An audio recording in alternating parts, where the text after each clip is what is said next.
What's happened to the Muslims of Indonesia? Muslim parents willingly give their daughters to marry a non-Muslim. I'm shocked. Assalamu alaikum wa rahmatullahi wa barakatuh.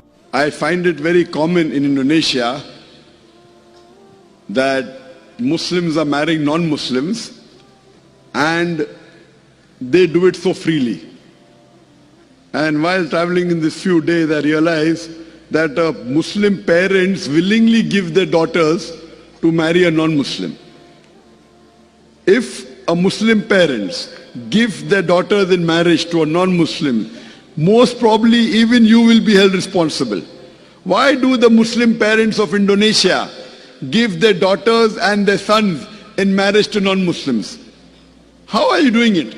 Allah clearly states in the Quran, in Surah Baqarah, chapter number 2, verse number 221, that do not marry mushrika until she believes. A believing woman is far better than a mushrika even if she allows you. That means you do not marry a mushrik girl until she believes.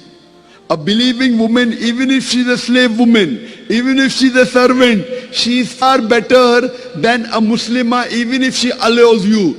She may be the Queen of England, she may be the most beautiful woman in the world, but if she's a non-Muslim, a Muslim woman who's a slave woman is far superior. Why don't the Muslims of Indonesia know that? The verse continues, do not marry a mushrik, do not marry an unbelieving man until he believes. A believing man, a slave man, a servant who's a poor man is far superior than a non-Muslim even if he allows you. He may be the most handsome man in the world. He may be the king of the world. But a man who has belief, faith is far superior. I think the Indonesian parents don't read the Quran with understanding. In my country, India, if the children of a Muslim parent marry a non-Muslim, 99% they'll be thrown out of the family.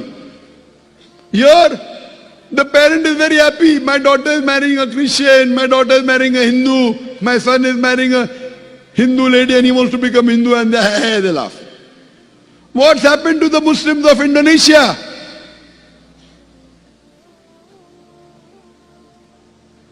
I want all the universities in Indonesia, in the Islamic studies, to make it a point that do not marry non-Muslim. I'm shocked. When we go to a minority Muslim country, they excommunicate the person. The parents dishonor. Here,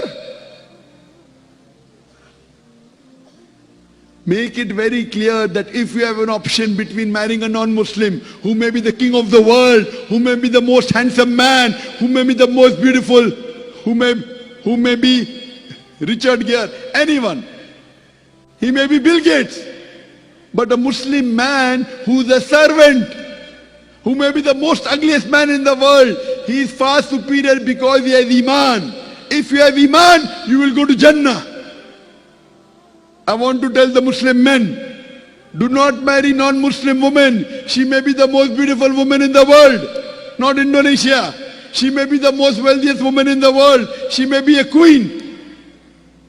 But if you have a mu'mina, a believing woman, who may be the most ugliest woman in the world, who may be a slave woman, she is far superior because she will take you to Jannah.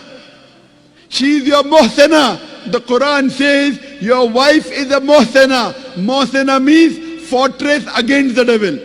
If you marry a non-Muslim, they are a fortress of the devil, not against the devil. May peace, mercy and blessings of Allah subhanahu wa ta'ala, of Almighty God, be on all of you. Allahu Allah.